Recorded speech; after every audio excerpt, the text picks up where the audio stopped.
Okay. In any case, we're very, so this conference is focusing on kind of nuts and bolts skills for people to start figuring out how they can build different infrastructures in their areas so that we don't have to rely upon law enforcement to keep each other safe. And we're very fortunate today that we have Jessica Wong, who's been spending many years creating kind of police-free zones in neighborhoods through kind of intense organizing effort on the neighborhood level. And she's going to provide a workshop on how do you get started? Like, how do you just start talking to your neighbors, especially if you're shy and introverted? Like, how do you recruit people who aren't activists already into the work? So we also have ASL and closed captioning. And if you have any questions, actually, I'll let the co-host say what's the flow by how we will do questions. Andrew? So there will be a couple ways. Jessica's going to share an app that we'll be using for different points where you can add questions and stuff. But otherwise, if you can just either write your question into the chat or raise your hand, or if you just want to type stack into the chat, there's a few of us who are going to be keeping track of or trying to keep the best track as possible of the order, so that then when there are moments to open it up more, we'll be able to unmute you and call on you to share your question or your comments. So yeah, just send a message to one of the co-hosts, I guess. Is there anything else before we get started? If not, we'll turn it over. Who's going to be doing the ASL interpretation for today? For the beginning. Hi, Andy. This is Trisha speaking. I will go ahead and be interpreting for the first 20 minutes, and then MJ will take over. Okay, so I can spotlight you somehow, or Jessica, do you know how to do the spotlighting?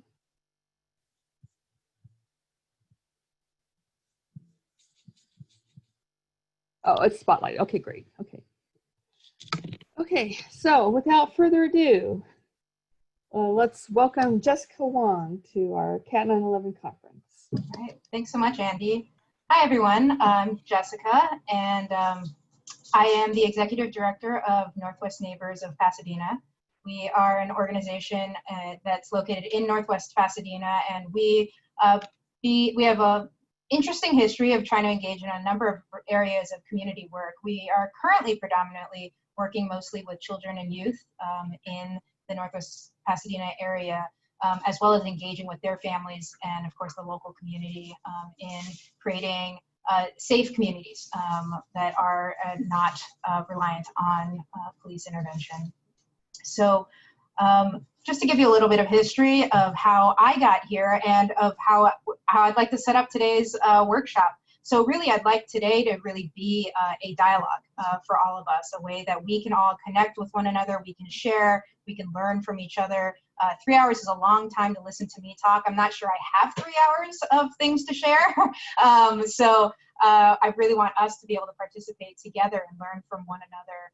And I think one of the most important pieces of that really is our personal stories. So how did we get here? How did we arrive at this place of wanting to create community in our neighborhoods?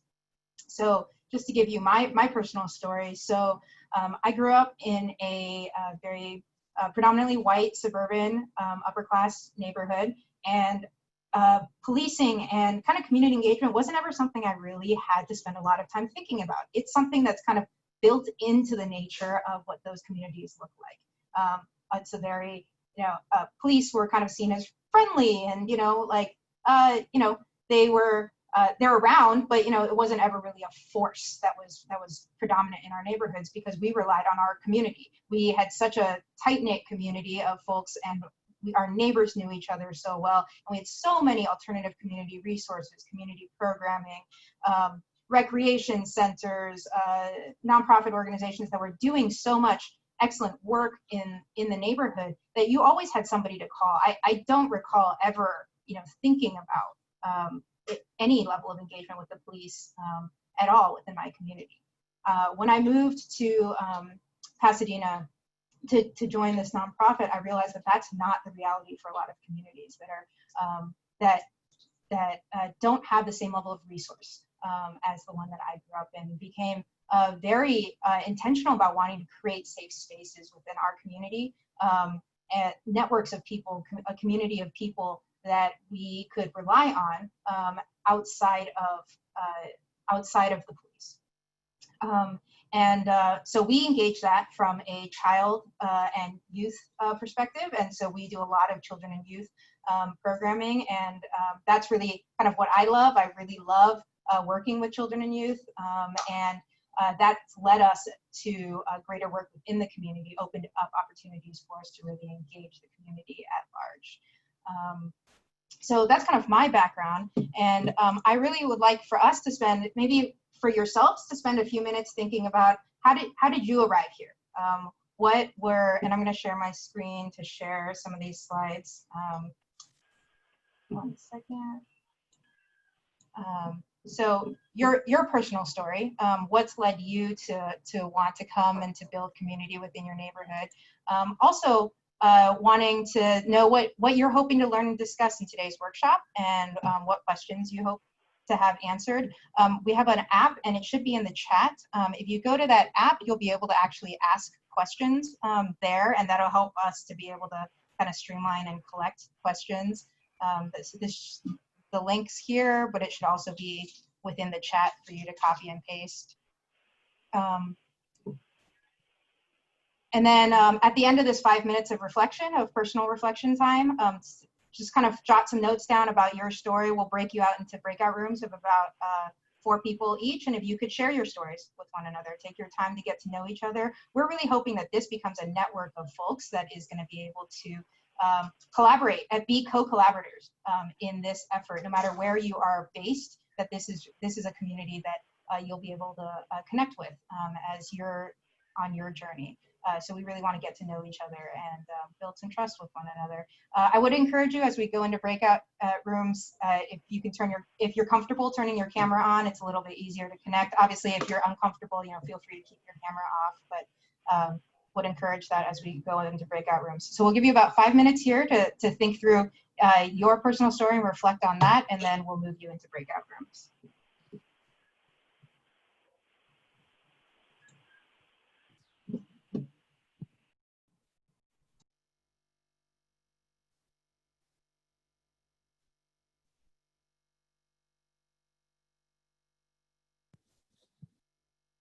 So Jessica, should I do the breakout rooms now?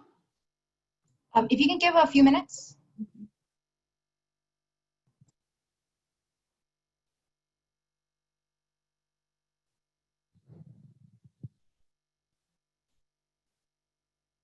Yeah. Does anyone need interpretation in the breakout room?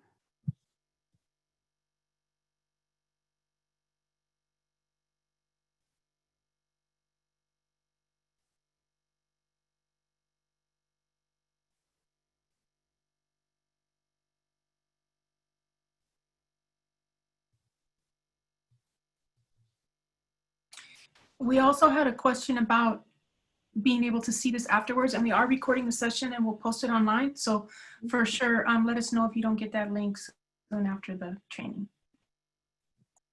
Yeah, we have a YouTube channel, so we'll post it there.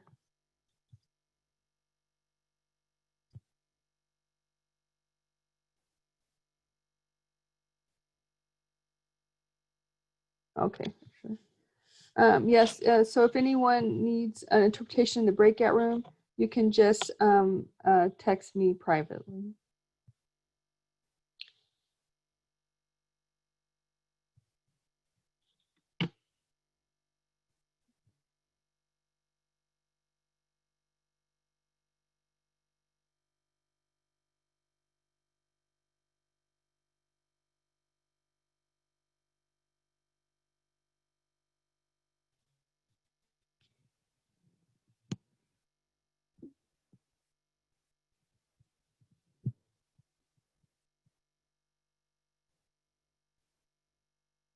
Oh.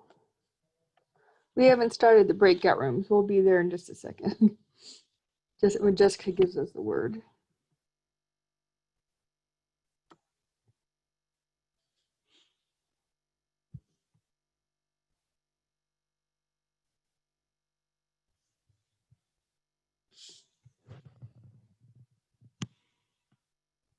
Yeah, Andy, go ahead and open up the breakout room.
Do folks in this group want to introduce themselves who didn't go into the breakout room?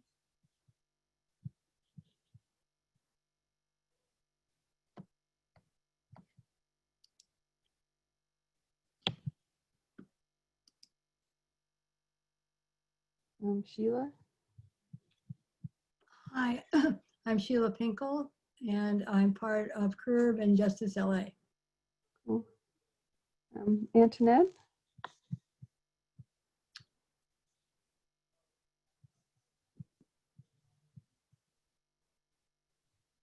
Are you there? Anna Z?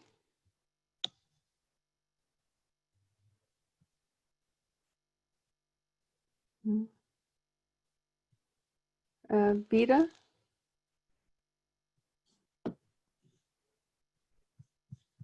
Okay.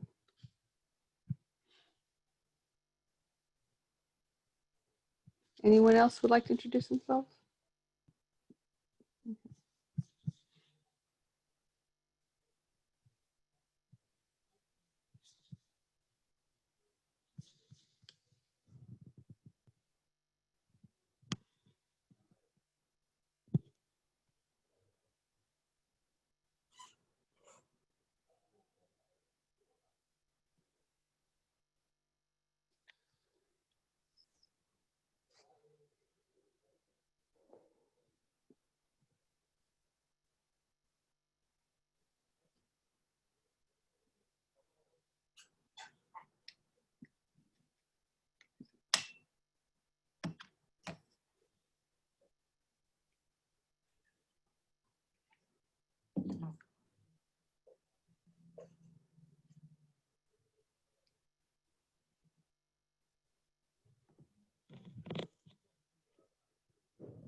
Jessica, I think everyone's back.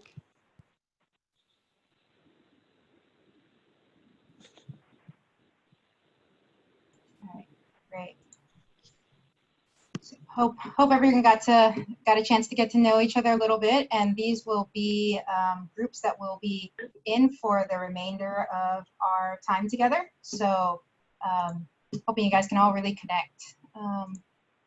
So I want to kind of give us a little bit of a framework for how we're going to be discussing community building kind of 101, and we're going to start from the very basics. And so I've got, let me throw up some slides here.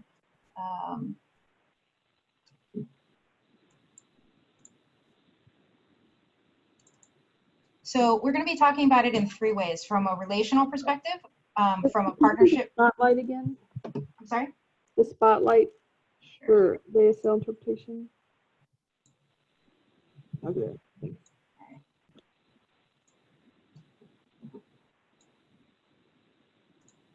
And so we're going to be talking about the 3 different ways of building community that we've encountered work really well within our community, and are just a really good way of thinking through where to start. So the first is relational, and this is, very simply, this is you getting to know people within your community. It's a one-on-one type of connection or friendship that's built with other folks in your neighborhood. The second is a partnership, and this is also a one-on-one type relationship with individuals, but it's more purpose-driven. It's more for the sake of building, say, an alternative to policing, where you approach the relationship with more of a goal in mind, as opposed to simply building the relationship for relationship's sake. And then the last is organizational, and this is organizations coming together to create partnership. And this is really for the goal of both mutually reaching each other, both mutually benefiting to reach the organization's missions, but also to hopefully exceed and to add resources to one another's organizations. So some of you may be with organizations currently, or may be thinking about getting involved with organizations, and we'll briefly touch on that. But we're really going to spend the bulk of our time on the relational piece, because that really is the foundation for how we think about neighborhood engagement. So just to give you an idea of when I started with Northwest Neighbors. So when I came in, we were a very small community. We had basically relationships with less than about 20 people, and we had about 6 staff that were part-time. We were all doing other paid work, so this was really our nighttime, our evening, and our weekend type of work. And we came in and we're like, how do we get to know this community? I was moving into a predominantly Latino community. It's very cross-cultural for me. And I got placed into an apartment by my organization, and they said, hey, just try to get to know your neighbors. That's a very scary endeavor. And I remember thinking, oh my goodness, like I don't speak Spanish very well. I don't know, I'm an introvert naturally, and so going door to door feels really uncomfortable. How are we ever going to engage people within the neighborhood? And so there are quite a few ways that we approached this on a relational level, and I want to go through a few of them. So first is really thinking about what has made me feel safe. It's kind of an internal reflection. What are ways that people have connected with me that have made me feel particularly safe? In people who have become my friends, or just people that I've met on, in passing at different events, maybe even people that I've encountered just walking down the street. Were there things that were particularly helpful in those connections? Likewise, what are things that people did that felt particularly stressful and unhelpful? We've all had those encounters, right, with people where they're coming up to you and clearly they have a purpose and a reason that they're trying to get to know you, and it's a little bit off-putting the way that they are coming towards you. So some of this was really just a reflection for ourselves, and I would encourage you to really spend some time thinking about this, is what are ways that people have really made you feel comfortable? and utilizing that for the basis for how you connect with others. And then the easiest way for us to really start building those relationships is once you have that posture of, okay, what was helpful in terms of the dynamics of engaging with other people. Now I have to find something in which to engage other people over, right? It's not just good enough that I'm thinking in my head that I'm a nice person and I'm, a fun person to want to hang out with, but now I have to actually go out and meet people. And really the easiest way for that is finding what are your interests and how do they overlap with things that already exist within your community. So for some of our staff with Northwest Neighbors, they were really big soccer players. And our community, Latino community, soccer is integral to the community. And so there were always soccer leagues around. And the children and youth leagues were always looking for coaches. And so we actually had a couple of our staff jump in as assistant coaches for the leagues. And that was a really great way to get to meet kids. And then as a byproduct, all of their families, and then all of the community would come out to these games. So they became visible members of the community. Another way that I connected, I'm really into cooking, and I love cooking. I love learning about food.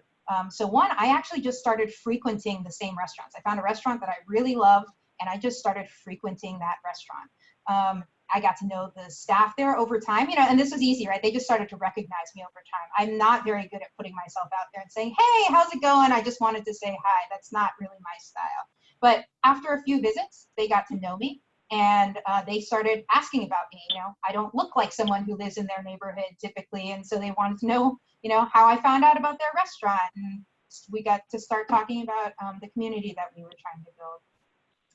Over time, I actually got to know some of the chefs that work at that restaurant and started hanging out with them and learning some of their recipes, and built some really organic connections that way. And that was something that really worked well for me.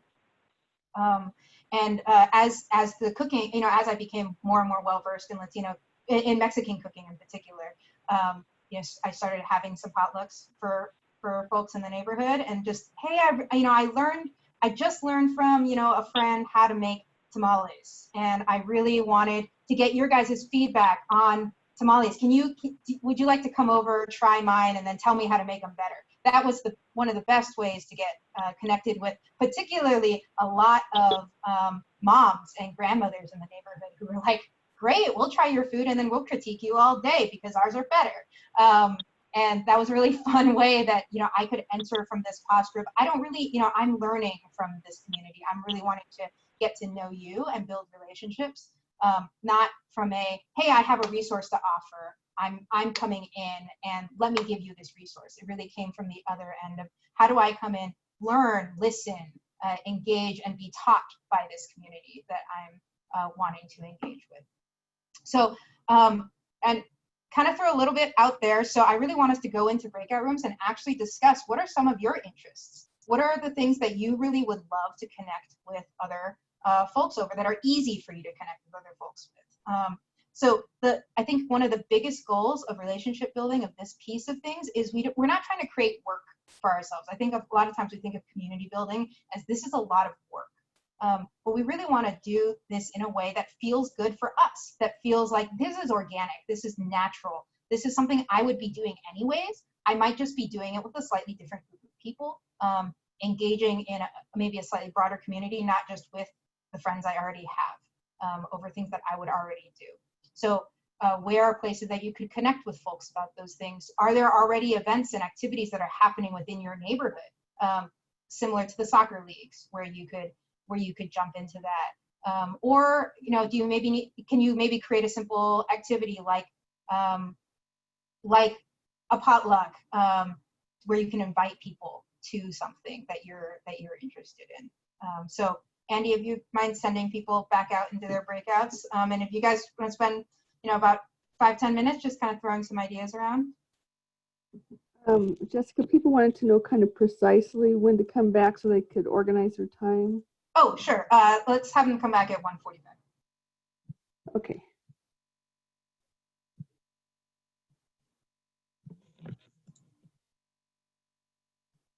Breakout rooms. So Yeah, so I just want to hit on a couple of other tips that we have from our experience in the neighborhood. And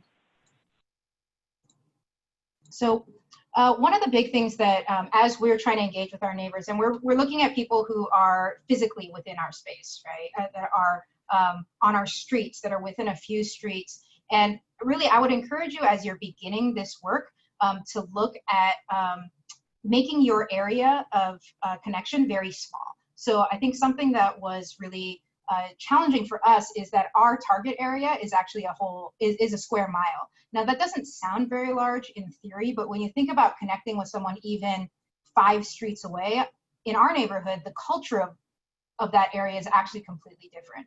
And so what we learned over the first couple of years of trial and error was keeping it within 1 to 2 square blocks, honestly, of where you live is honestly going to be the most effective way of beginning to build community. You know your street, you know the things that are happening there, you know your local stores, the corner stores, all of the various dynamics. And so try and keep it really local. And so in the spirit of keeping things local, looks for where you live, your apartment, your home, wherever you are really matter.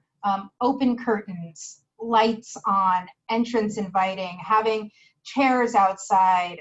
Something that we did was we turned our quote unquote our front yard into our backyard. And so we always try to have people out on the patio, out in if you have a front lawn area, even in an apartment complex, if you have kind of an area that's facing the street, just so that people knew that we cared to engage in the community. It's a really easy way of, even if people aren't necessarily starting conversation with you, they begin to recognize you as someone who lives there, as someone who is friendly, hopefully, as someone who's wanting to really connect. And then something that was really nice for us, we did actually have, our staff actually chose to move into a house together. And so they could have a singular property with yard space. And that was an active choice for our community that made the most sense, that we could then have a space that we could bring the community into. We previously were living in a lot of little apartments, and that was a good way to get to know people within your apartment complex, is a good way to get to know lots of people.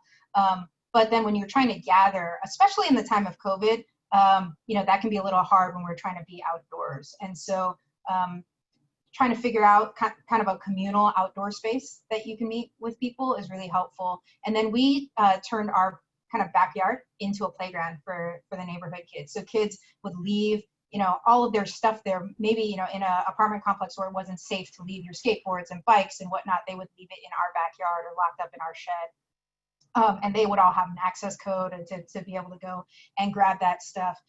We had different play equipment out in the back, and that was just an open yard that they could kind of come behind the house.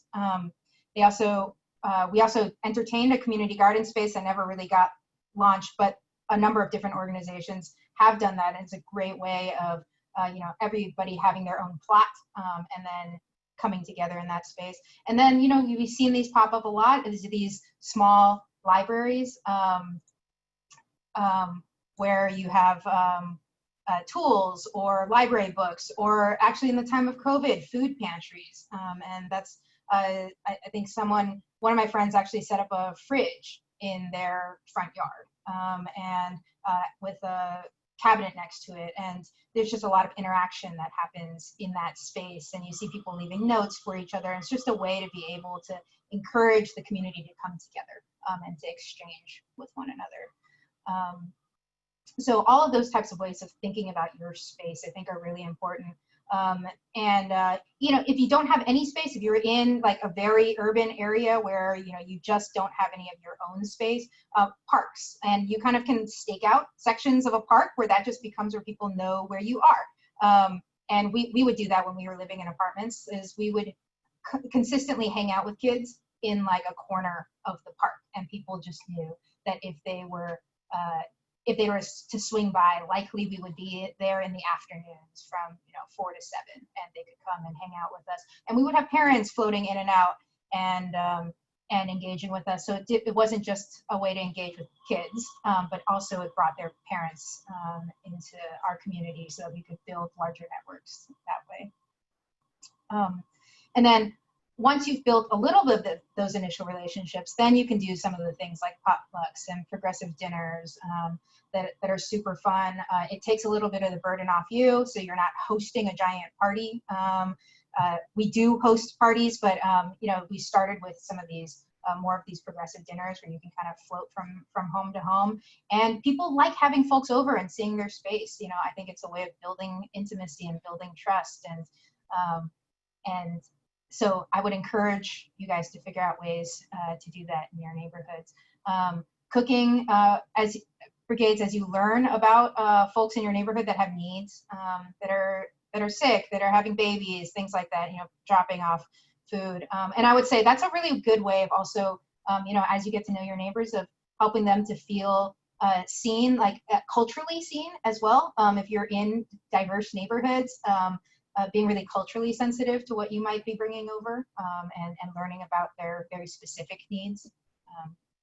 And then summer camp is something that we would always have in our community. It was a very limited scale summer camp, and we would have 20, 25 kids from within the neighborhood, and just have a bunch of different activities. We would do a lot of enrichment. That's kind of our organization's focus, but really it's just a way to engage kids over the summer. In the time of COVID, we've switched that to kind of distanced activities with smaller pods, so that we can maintain distance. So we'll do like 4 kids at a time, and we'll have them over doing activities where you can stay seated more or less, or in your own space.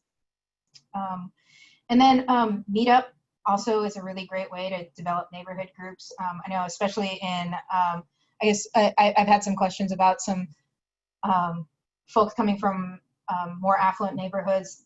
Meetup is real popular, I think, in some of the more affluent neighborhoods. And so developing your own meetup groups. There's also the neighborhood forums, and some of them are terrible and are actually places where people really are trying to report things to police. So I would encourage you guys to get on those forums and start your own groups within them. Create your alternative groups that are moderated and are really marketed as alternatives to policing. I think that's a great place to engage, because there are people who really do want alternatives to policing who don't know where else to go to connect with their neighbors. And so looking at those forums and engaging in that space, especially during COVID, I think that's where a lot of engagement is happening, is online in those forums. Would encourage you to begin looking in those spaces. So I'm going to send you guys out into your breakout groups again to do a exercise, to do role play, actually. And I know this might feel ridiculous and hard, and it's not my favorite thing in the world, but it's also been super helpful for me. And so I would like you guys to have half of you pretend to be role play the people trying to build connections, and however you'd like to frame yourself, whether that be from a partnership lens of we're trying to build alternatives to policing, or whether it's from I'm just trying to get to know you, let's connect. How do you form that initial connection in order to develop something further? Just kind of role play that conversation. And so half of you being the ones trying to connect, half of you just being normal folks in the neighborhood who have these random folks coming up to you and trying to start a conversation. So we'll give you 10 minutes to do that. So we'll come back at 2:05. And Andy, if you could put everyone in breakouts.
to one of the facilitators. Is it okay if I share it?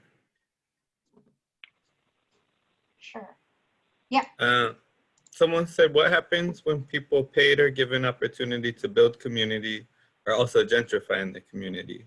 That sometimes people's reluctance to participate is about not trusting people who don't have roots or relationships in the community. Yeah. So I think, as a relocator, so as someone who's relocated into a community that is not my own, and I grew up in the San Francisco Bay Area, and then relocated to LA for school, and then moved into a community that is very different, both from the one that I grew up in, but as well as any community I've ever known. I think the biggest thing that I would suggest is that we just spent years learning and listening from the community. And it took a lot of upfront work. I think it was about 3 years, honestly, before people felt like, oh, okay, so maybe you're cool. And that's not to say I didn't have conversations with folks and it wasn't, I hadn't built any relationships up to that point, but it was about 3 years of investment before people were like, yeah, you're a part of our community. And we trust that you're here, and we trust your motivations for being here. Because the reality is a lot of people it is hard to trust people and their motivations and why they're moving into these neighborhoods if you don't look like the folks who are there, or if you in some way stand out, and it's clear that you're not originally from there. So I would say, just continue to put in the time. It really just takes time, and really put yourself out there in terms of learning from the community. These are rich communities that with lots of history and lots of culture. And the more you're able to pour yourself into learning the place that you're entering, the more you're going to see that trust is given back, is reciprocated. Any other questions?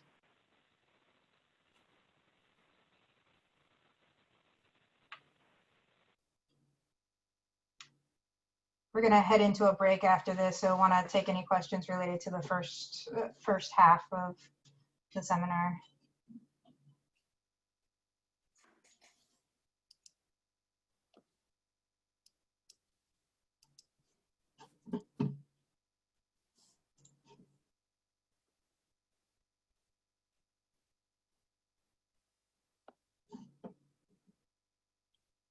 I do have a question. So the examples that you provided beforehand of building community, they do sound a lot like pre-COVID. Sure, yeah. Like the barbecue thing, I mean, hell, I'd love to have that, for sure, but it's not a possibility really right now. I mean, it can be, but I just want to hear your take on alternatives as to now with the current pandemic and how to adjust to that. Sure, yeah. Thank you. Yeah, so a lot of what we're doing currently now is just in smaller groups. So we actually still do a lot of the similar things as before. We just do it in much smaller groups, and choose places where we can distance and stay mostly seated, and it's mostly bring your own food. So instead of us having a barbecue where we're all where we're providing the food, we just have everybody bring their own. So we are doing similar types of things. And then, in terms of like being able to be outside and just encountering folks who are walking along the street or walking in your neighborhood, you can still stay very distanced, stay in front of your home or at your apartment, and they're kind of, on the sidewalk, maybe 10 to 20 feet away, and beginning to try and have conversations that way. I think another thing that we've also seen is that as schools are reopening, actually that's creating an interesting opportunity. One of the folks in our neighborhood actually has a really interesting thing that they're doing, and we're in a more low-income neighborhood, and so internet has been a huge need for kids in our neighborhood. So they actually opened up their front lawn and have they've coned off sections, right? So kids are very distanced, and they're putting a Wi-Fi hotspot out in their front yard or close to their yard. and having kids come over and they can, you know, be outdoors and actually hopping on Wi-Fi there. So there's some interesting things that you can think about of needs that are happening in the neighborhood right now, where you might be able to engage with people in creative ways. Thank you for that. I see Bridget also has her hand up. Did you want to ask a question, Bridget? Yeah, so I moved back to the Bay Area about a week before the shelter in place. So I've been back here where I lived most of my adult life. But I was an active like addict when I was here before. So I can't really like dip back into my old social circle. And then it's like, it also presents a problem because, you know, I don't have that community of recovery and stuff. But do you guys have suggestions for folks that like have moved somewhere just in time to shelter in place? Yeah, we see that quite regularly. One suggestion that I do have that we're seeing works really well is looking for online groups. So everything's moved online, and interestingly, it's actually made some ways of connecting actually a lot easier. And there's a lot of different organizations that have moved all of their meetings virtually, and they're all open to the public, or they're putting a lot of events online. And so, you know, through whatever social media means you're on, I would encourage looking at groups there and looking at events that are local to your area. And you can usually filter those down to you know, a pretty geographically local area, and just hopping into those events and getting to meet people that way.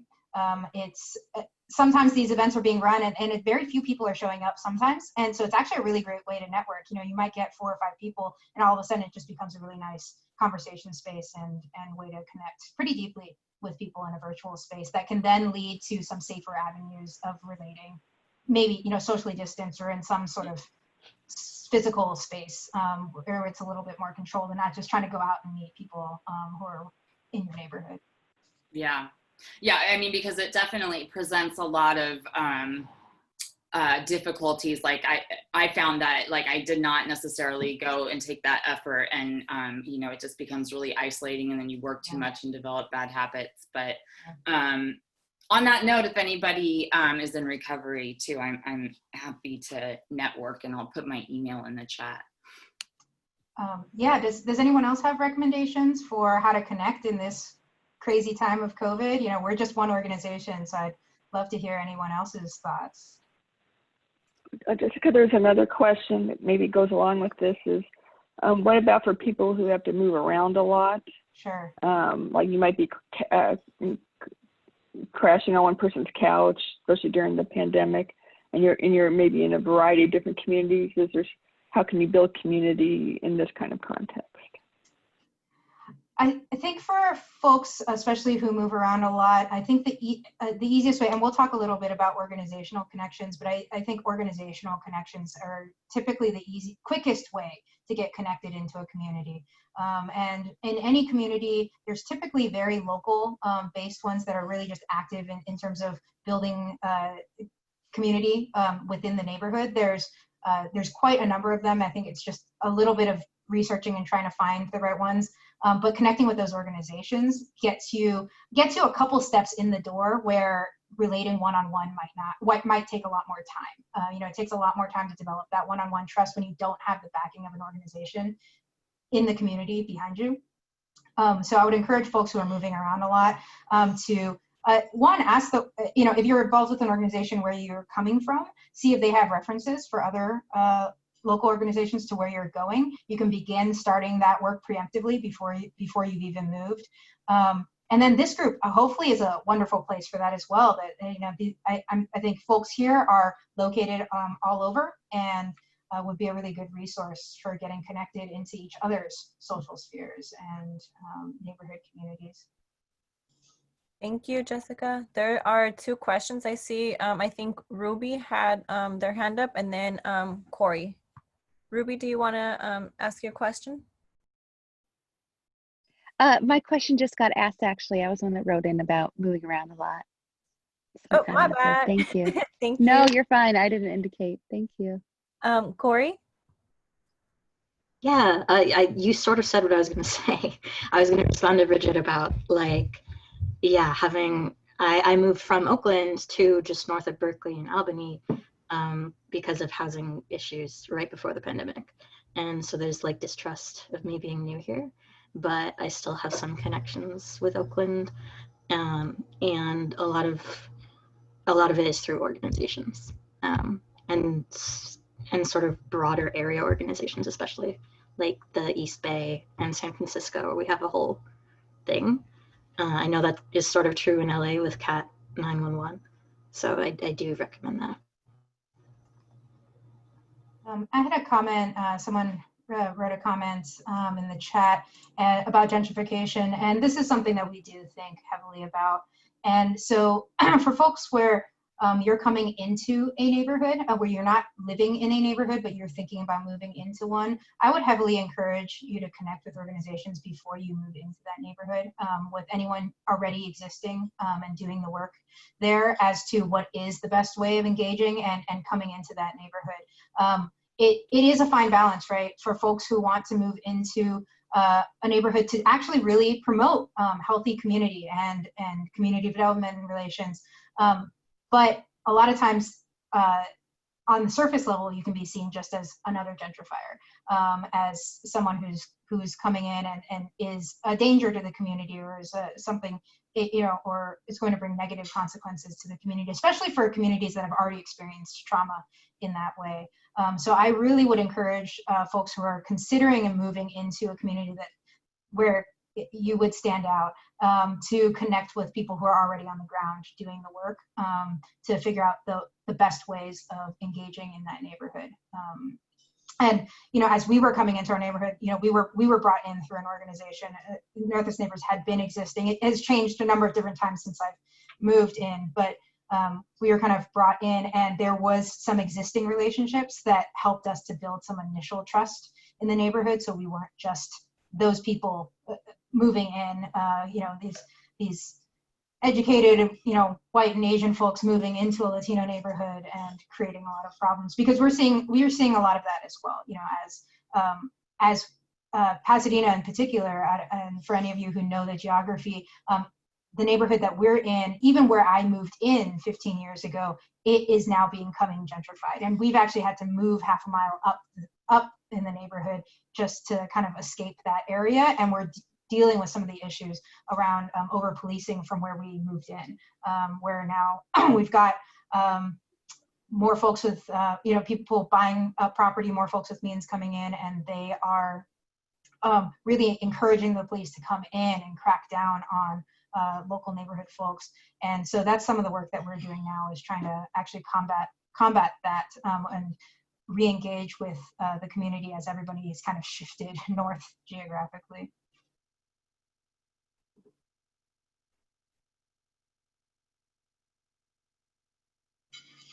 Any other questions or comments before we take a break? I have a share. The initial commenter said she was in recovery and recently moved and lost her, it sounds like there's a loss with her previous maybe recovery community. And this issue has come up recently with a family member, and a friend of mine in recovery of 5 years told me that AA does have a 24-hour line. And I imagine that, and I've also know that AA is also doing Zoom meetings as well. She just started her own for people of color, disabled, LGBTQ. If anybody's interested, I can share that link. And she does offer it weekly on Tuesdays via Zoom. So I just want to share that information in case that resource is needed. So she, her original comment was saying she's in recovery and had a sense of loss of community. So that's risky, moving back into the area where you used to practice those things, And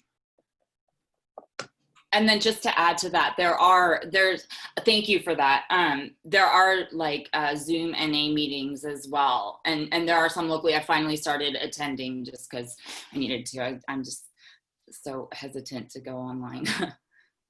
But thank you for that.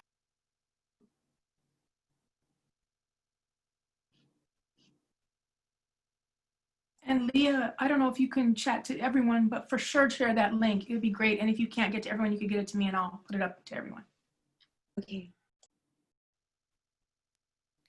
I could put the NA link in the chat too if you'd like. Yeah, for sure. Just raised their hand. Did you have a question or want to share experience? Just since we're on this conversation, something really new has started. If anybody's in recovery, if you're in Al-Anon, if you're in any 12-step program, we've started an anti-racism in the rooms workshop. So my contact info will be on the list. Great, thanks everyone. All right, so we're gonna take a 15-minute break now. So if, yeah, feel free to take care of any of your needs. We'll be back at 2:45.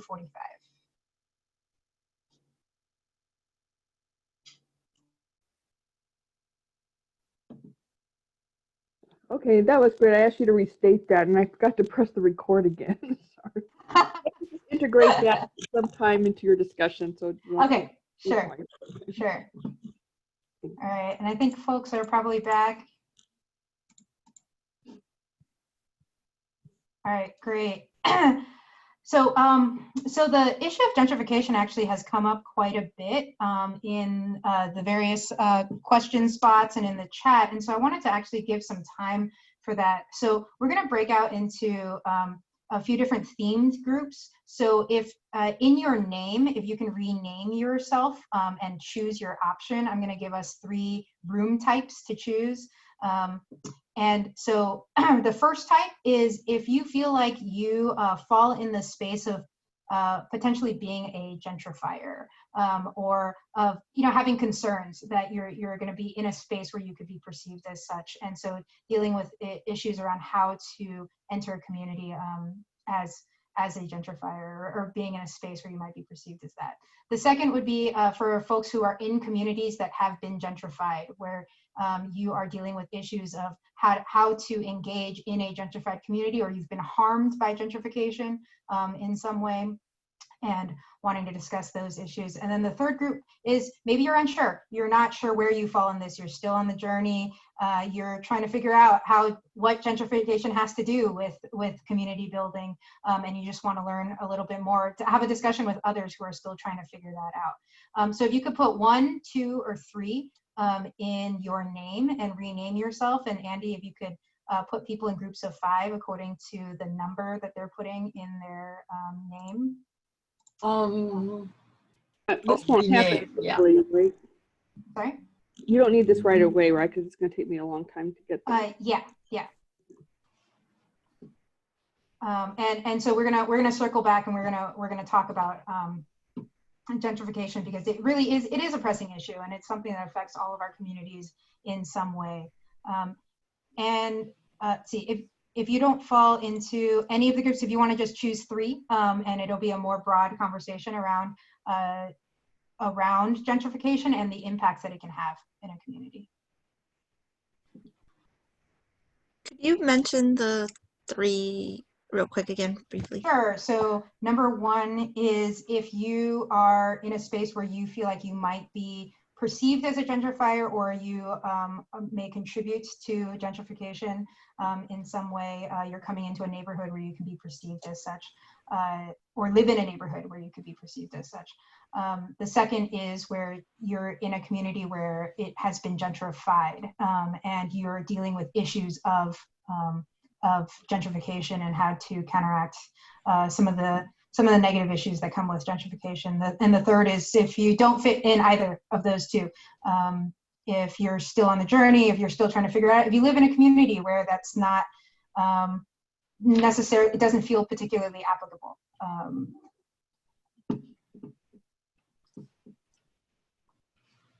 Great. So we spent a good deal of the first part talking about how to build relationships. So how do you just take the first step to building relationships, meeting folks in your neighborhood, finding common ground, finding common interests. And we want to move that into, okay, so now you've built those relationships, or maybe you have some relationships, and how do we move that into really building a community? You know, a few relationships are great. How do we move that more into something where we're really engaging as a community to dismantle the need for traditional policing? So just want to give you some anecdotes of where we're at with Northwest Neighbors. So as I've told you, we had a lot of these encounters these first couple of years. We're just building these relationships. And as we built these relationships, we started building a few more programmatic things, and it led us to having mentee groups. Since we work predominantly with children and youth, I began working with a group of boys at the time. They were 7, 8, 9 years old. I've now worked with them for about 15 years, and so most are young adults at this point, and spent years and years doing any multitude of things with them. We had tutoring programs, we had leadership development programs, sports games, we took trips with them. We did a lot of camping trips to get them out of the city and to provide new experiences, and just built a lot of relationship over the years. One thing that came out of that helped us to build wider community is that we then really started to get to know their families. We started getting invited to parties, and I actually, for a good amount of my time here, I would say that I spent more time in parties than I have doing almost anything else. We were at parties probably every weekend. And in a Latino neighborhood, that's really a sign of trust, right? That you've been now invited into the family. And so we spent a lot of time just hanging out, getting to know people, getting to know all of their extended family, a lot of other people within the neighborhood that we wouldn't have had exposure to otherwise. And over the course of that time, we then really began to be intentional about those relationships, right? So it wasn't just about the youth anymore, but now it was about broadening those networks to the families that existed. And we then became a resource for those families whenever they had any issue that they were having. They began to see us as a really safe place, began to see their relationship with me as a really safe one. I began to be one of the first calls that they would make when they were encountering any type of issue. So whether that be, a housing issue, and we've dealt with tons of housing issues of folks, dealing with anything from terrible landlords to evictions, to how to think about ICE entering your community and your homes, from housing issues to financial issues to taxes to domestic violence, to mental health issues. Really, we became kind of their people where they're like, these are safe people. They're not going to call the police on us if we have an issue. They're going to help us figure out a way to engage with the issue and help resolve our problems in a way that isn't going to get them in trouble. And for us, at that time, honestly, it wasn't coming from an anti-policing perspective. It was we're trying to protect our folks because we don't know the documentation status of a lot of the folks that we work with. It is very dangerous for us to engage with the police at this point on any issue because they're folks who we're not sure of their documentation status. And so honestly, that's where we kind of entered this space of, you know what, we really need to create alternatives to policing, because for so many of these things where, you might naturally think to call the police, we can't, because this is just not a situation that works for the community that we're in. And so we began to develop our own networks. We started connecting with lawyers, and we have friends who we've connected with who work on immigration issues and our legal counsel, and those are the folks we'll call for any legal issues. We started connecting, and as these needs came up, right, we started building out these connections. We started connecting with folks in the mental health space, different therapists and trained mental health clinicians that we knew as friends, who then would introduce us to their wider networks. Those are the folks that we would begin referring people to. for educational issues, we typically would handle those ourselves, but we would go to the schools and we would advocate on behalf of students.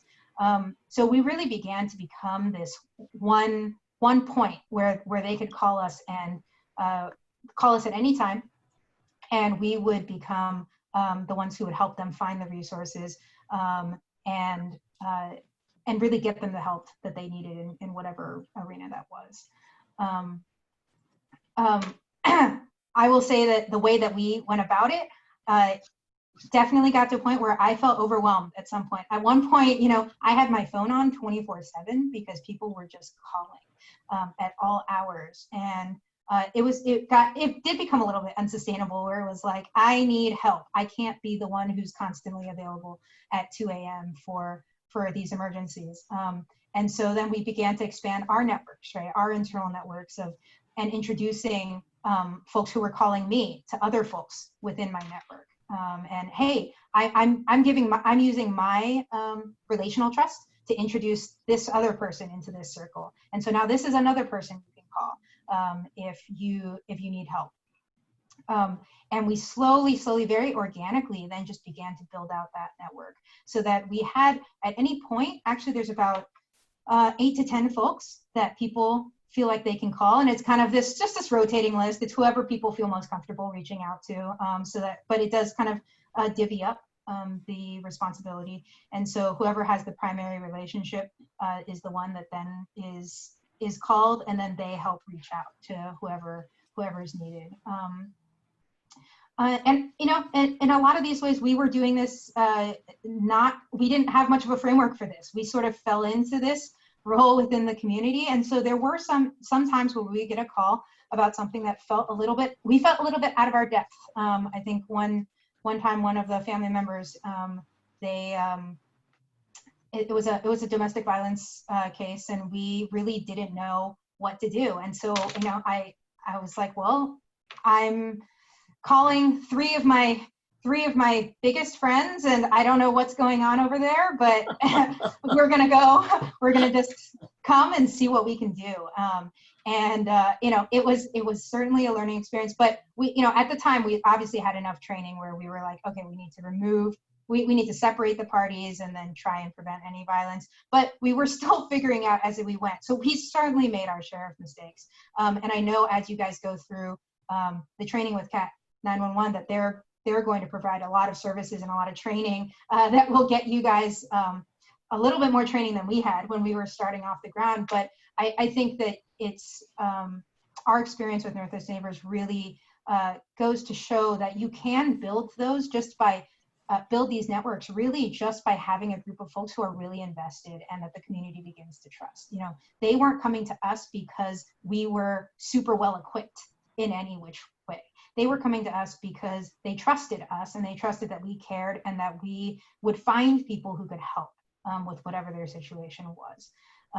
And that really, at the end of the day, is what went the longest way to being able to build this kind of network within Pasadena.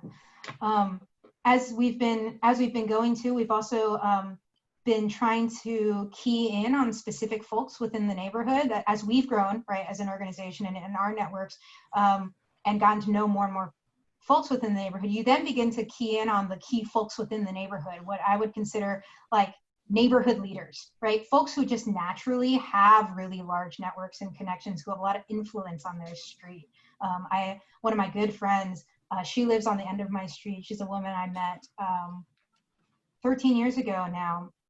And she's just one of those people who, you know, wherever she goes, she just builds relationships really easily, connections really easily, and has that kind of authority where people listen to her. And realizing that there's a lot of those folks scattered around the neighborhood. And as you can get into relationship with those key folks, that really helps you to build your networks even more effectively, efficiently, widen them.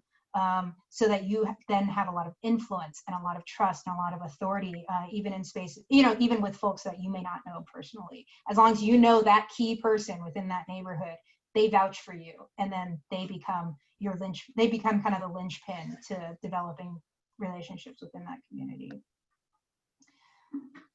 Jessica, we've got a couple of hands raised for questions. Yeah, go ahead. I think AMJ, I think you were first, if you wanna. Yeah, thank you. So I've been sitting on this for a while, and it's possible that I missed something or misheard something. But Jessica, this is about what your organization is doing. It feels, the word that keeps coming up for me is icky. And I feel like that's not quite accurate, but it's like, I know you guys are trying to do and are doing great things. It also feels kind of like an infiltration process. And I want to get clarity on like how this came about, because I feel like a lot of the information we're getting is kind of based on y'all's work and y'all's experience, which is helpful. It also feels like when the CIA puts people in certain places to kind of become part of that context, that community, and do, except what you're doing is good, not evil. But I feel like the means is a little, my understanding of the means is kind of gross, and I want to clean that up. Sure. Yeah, so our organization, we really started as an organization that was intending on filling the gap educationally. So starting as a really like as a reading program is actually how this rendition of Northwest Neighbors started. And so we were actually just in community centers across the neighborhood and running like weekend reading programs because one of the biggest gaps in education, especially for kids coming from non-English speaking households, is falling behind in reading.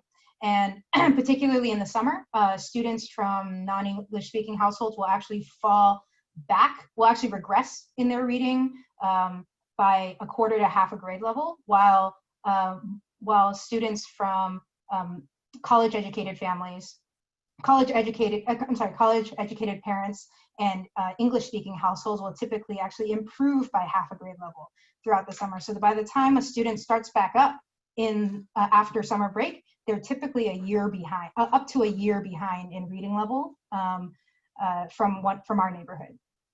So we really started as a reading program, and we came in and said, okay, so well, you know, what can we just want to help figure out how we meet this, you know, how we fill this educational gap.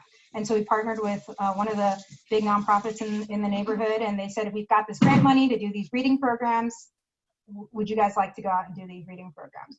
As we were engaging with the neighborhood, we then, the kids would come to us and they would have, you know, we would talk to them about what's going on at home, you know, just trying to get to know the kids as we're conducting these reading programs. And as you're reading, you're also asking reflective questions of the students and their home experience, you know, that relate to their own experiences.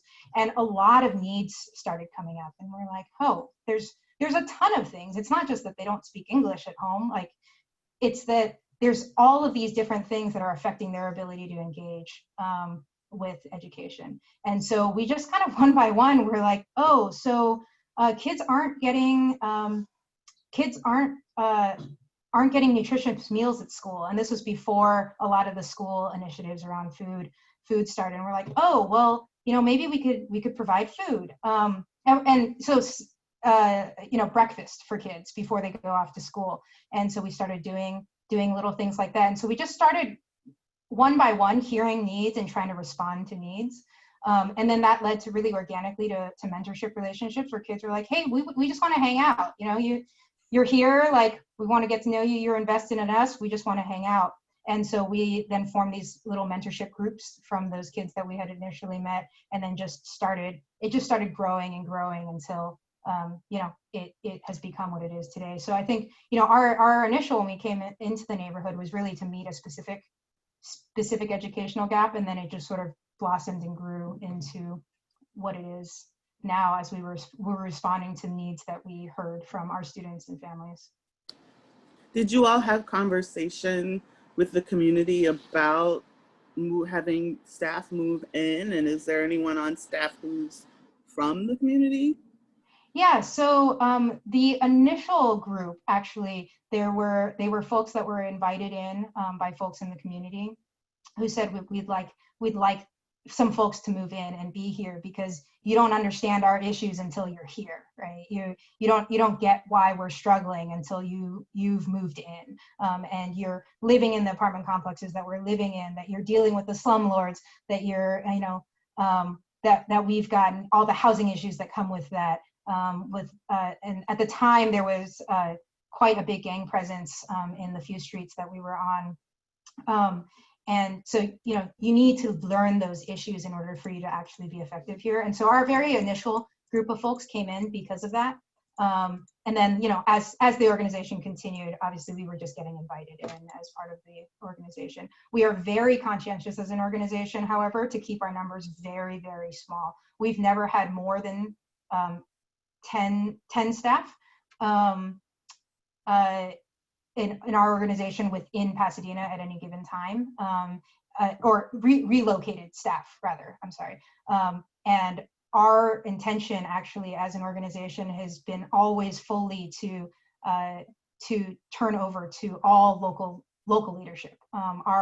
Our growth plan is that this group of young adults that we have now, who are all in the 21 to 24 age range, that they would begin hearing the need, that they know the needs of the neighborhood, and that they are now going to become the next generation of leaders within our organization, so that we're basically working ourselves out of a job, that we're ultimately going to be submitting to their leadership and what they know to be their needs of their local community.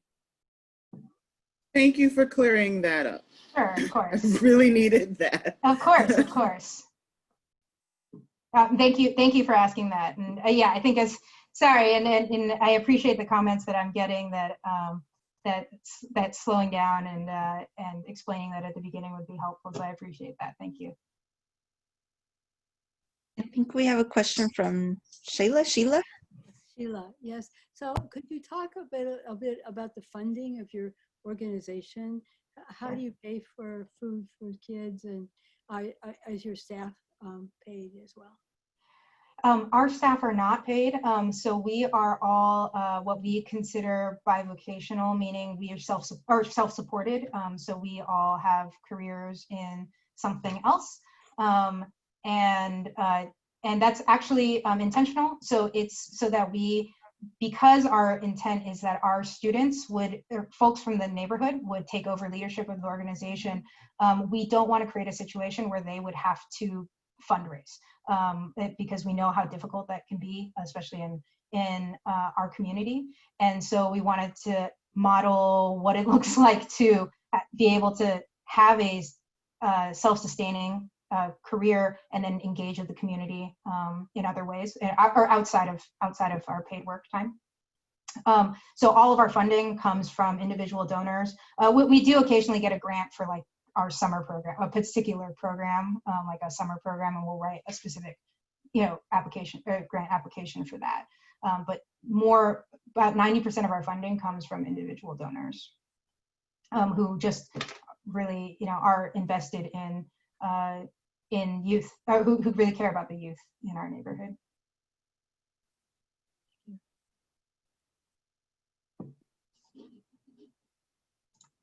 Jessica, you spoke to this a little bit already, but there was a comment that said, I am really impressed by the network that this group has built. I'm curious how you've worked to avoid savior mentality or experience in the neighborhood. So I know you spoke a little bit to that. Yeah. So I think our biggest thing is that we always look at the community as the place that teaches us, that informs us, that we have certain resources and connections that we have to offer, but really at the end of the day, the community is a place of strength and a place to celebrate. We definitely try and avoid any sort of deficit-based thinking in terms of the community. It's not that I'm bringing something that's outside of the community that is just better than. It's that the community is a wonderful place that is to be celebrated, and that we all bring our own individual strengths into this community to contribute to make it make it the community that it is.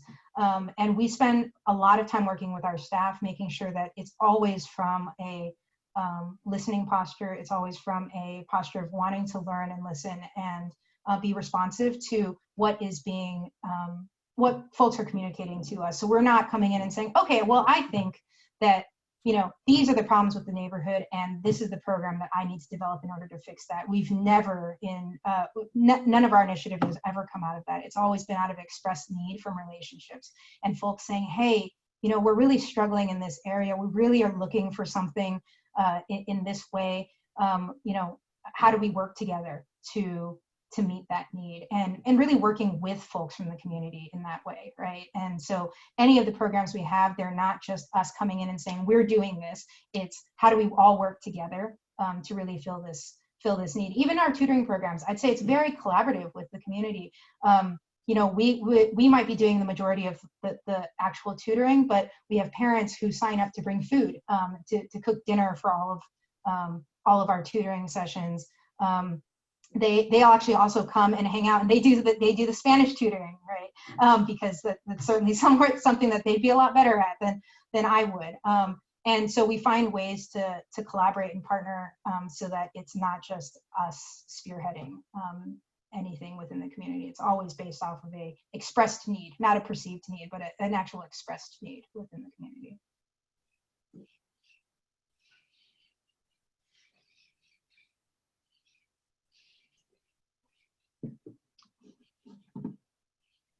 Any other questions or comments? Wondering if you know of any like online support for adults who are Spanish speakers, specifically like undocumented women. A good friend of mine is very isolated and encountering like kind of worsening dynamics in her home.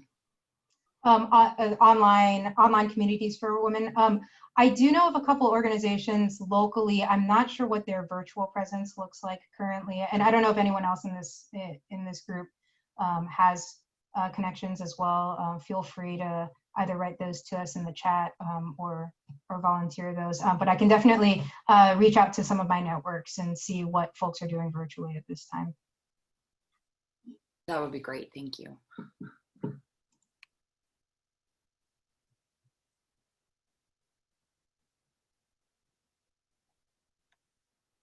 So some of these questions actually are leading perfectly kind of into what we'd like to discuss next, and that's what are some of the strengths of your community? You know, like these questions have asked, you know, we aren't coming in saying, hey, we're bringing all of the solutions to this community. We're saying these communities are awesome and there are many strengths here, and we just want to connect in those spaces and bring our own strengths into these spaces. So I'd love for us to go into breakout rooms and discuss those two questions. So one is, what are the strengths of your community, your particular community, and what are some of the ways that that your personal strengths could contribute to the community to make it even stronger. So we could discuss that in groups. And Andy, I think the groups that by number are totally fine if those are already set up. I got them figured out. I Sorry? did the rearranging as you asked for. Okay, awesome. So yeah, if we could go into those groups and discuss, that would be great. What time do you want to resume? We will come back in 10 minutes, so at 3:25.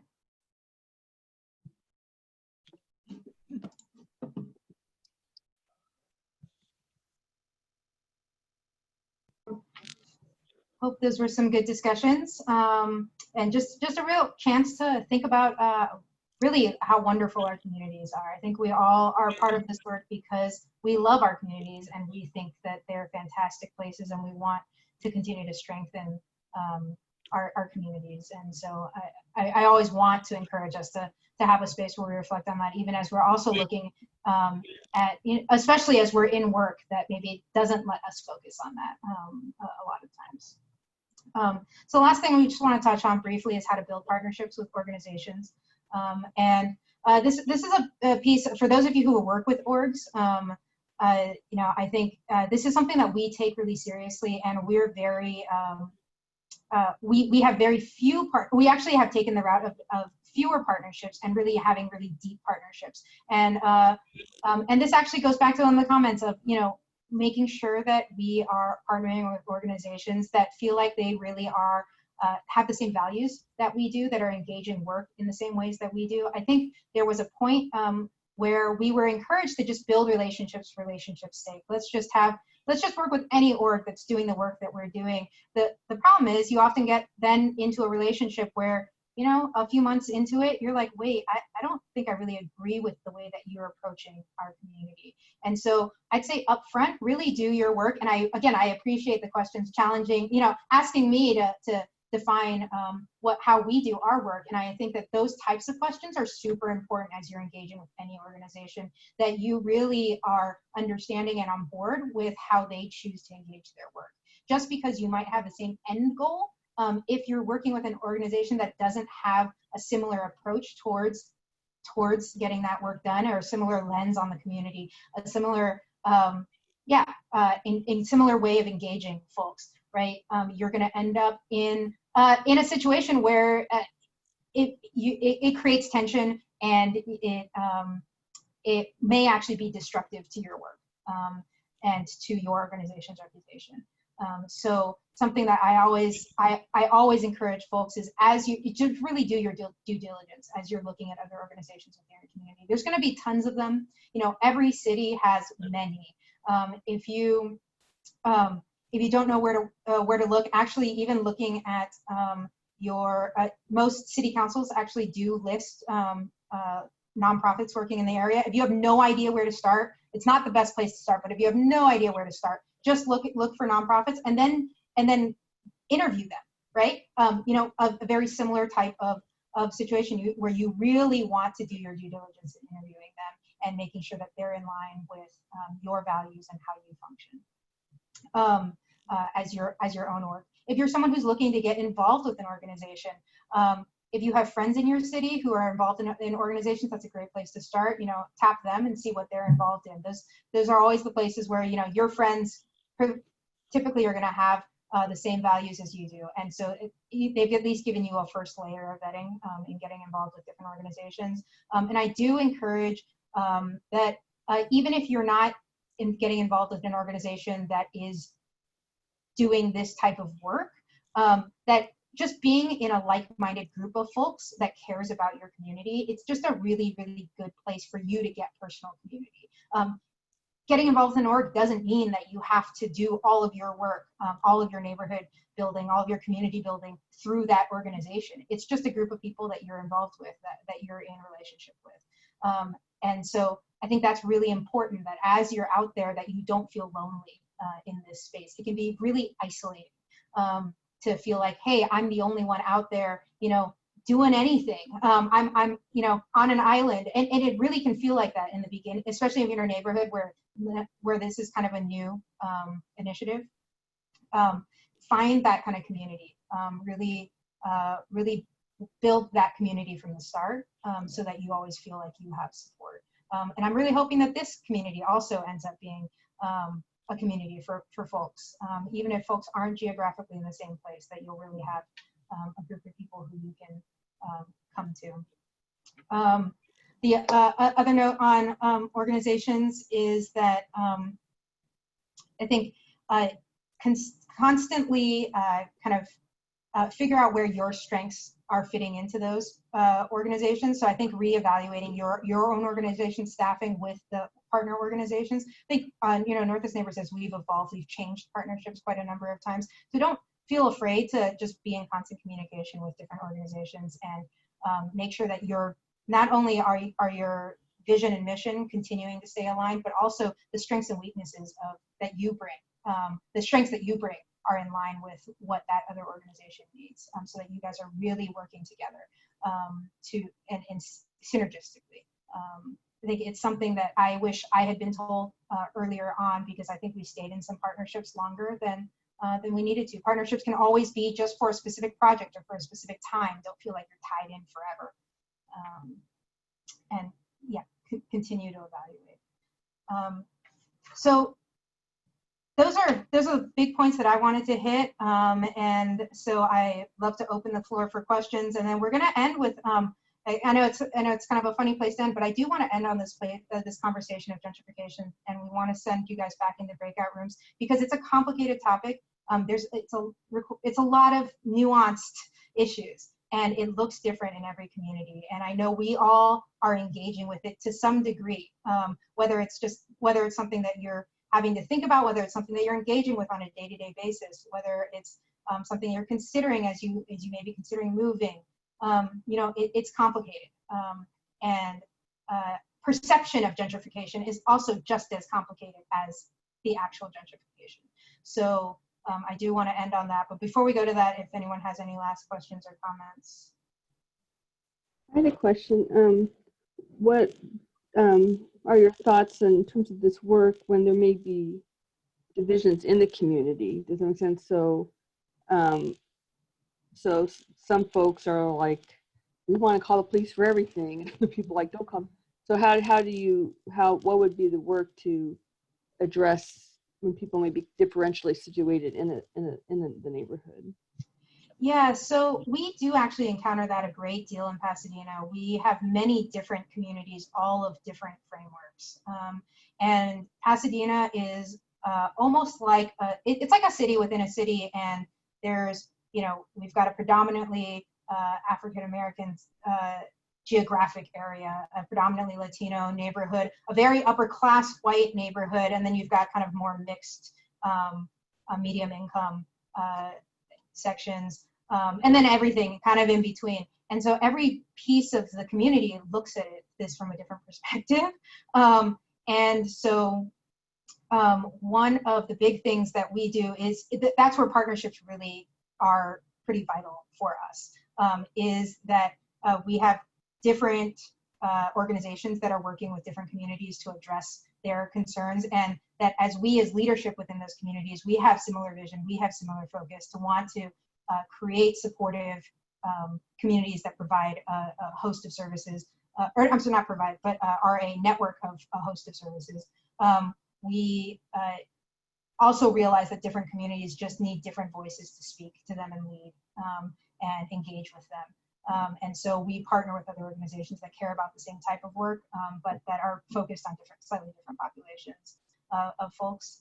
We are very specific, and this again, this is specific to our neighborhood, but we're very specific with with our neighborhood. Our neighborhood is just a very particular neighborhood, and that's very different than half a mile down the street. And so we partner with orgs that are more specific to half a mile down the street, so that we can all kind of come together and figure out solutions that work for everybody.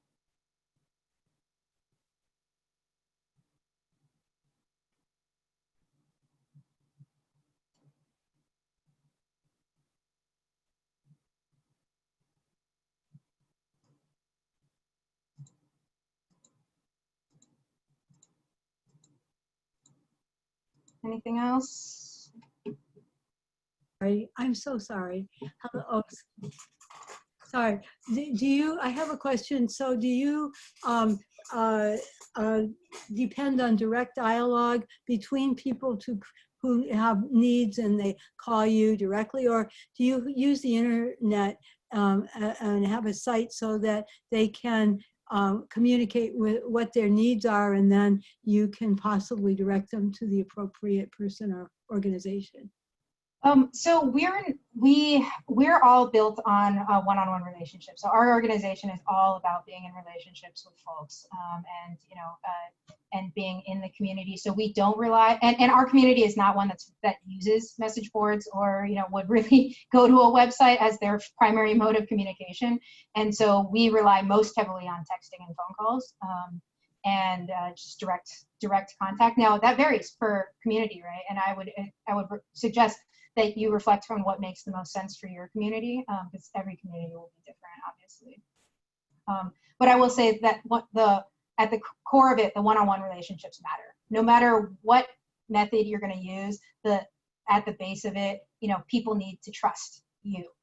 And to do that, you need to be friends with them and in relationship with folks, so that people really trust who you are and what you're about. Thank you.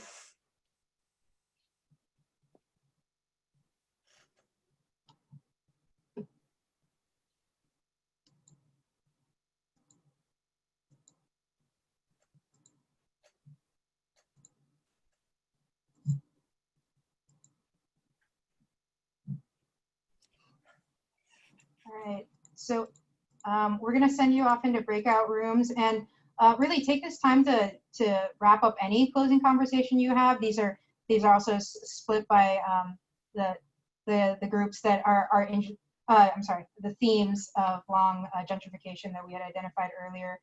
So start the conversation there, but also take the time to really just, connect over any last things that you'd like to discuss. And we'll bring everybody back in 15 minutes to wrap up.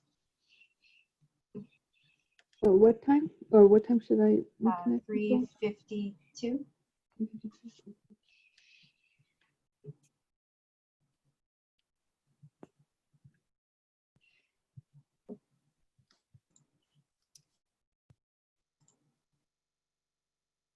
So whatever that is for you, and whatever risk level you feel like is appropriate for you and your lifestyle, figure out one sustainable regular thing that you can do that doesn't feel like it's a ton of extra work, that doesn't feel like, oh man, in these already crazy times where we're just trying to figure out how to get through this new normal.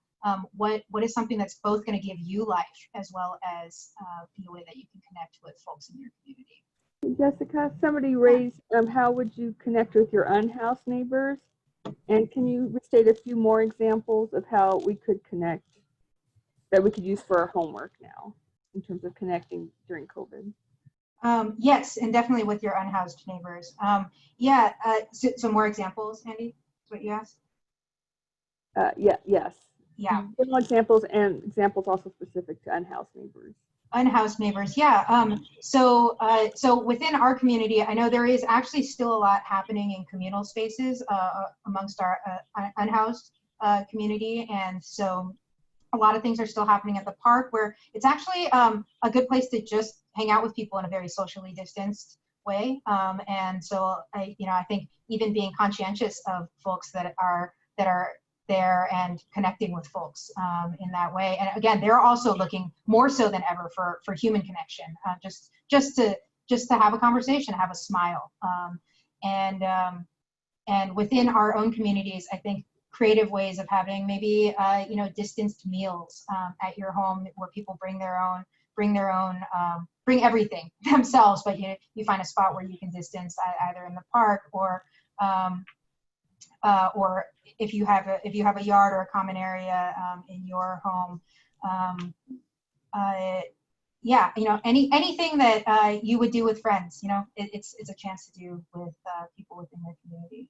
And yeah, there's some comments going in the chat of other ideas. And I'm sure you guys have discussed a number of ideas, but I would encourage you all to just get in the rhythm of doing something on a regular basis. I'm just going to mention them just so people can hear it in the recording. In Los Angeles, there's Street Watch LA, LA Can Network, We Done House, K-Town for All, Sayla and more.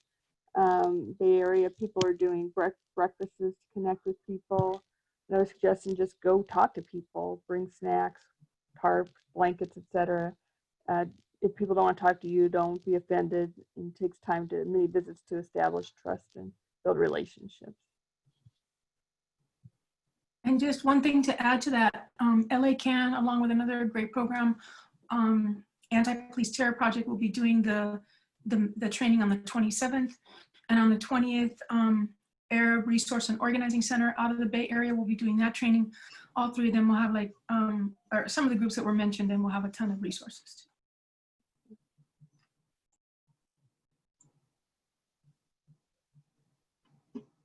Any other suggestions or wrap up, Jessica? Can you mention the Wi-Fi? I've not recorded it 3 different times.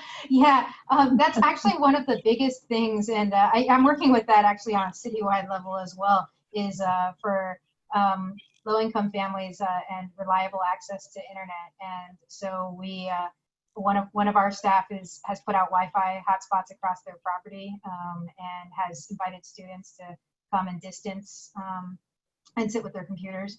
I think they actually have electrical outlets and things running as well, but they basically turned their whole property into like a pseudo outdoors Starbucks type situation for kids to come and do their distance learning.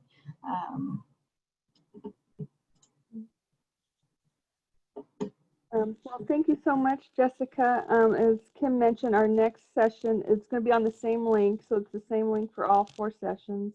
And the next one is focusing on creating safety zones in your neighborhood. If you are interested in becoming involved in CAT-911, just send us a happy doodle email. Like I think Jessica's said to me, all it takes is 2 people that live in the same block or 10 people that live in a half-mile radius to kind of start building these things. So if you're thinking, hey, I have a friend in the same block, can I do this? But I don't know what to do, just give us a call and we'll get the whole set up so you can have kind of long-term support in thinking about the, how you might want to build in your neighborhood. So here is our email that I'm putting in the chat. Any other last announcements, anyone?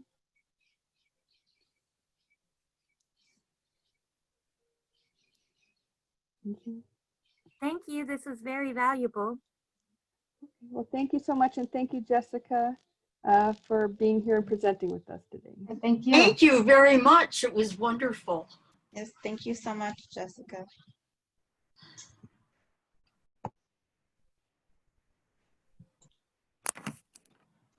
Thank you.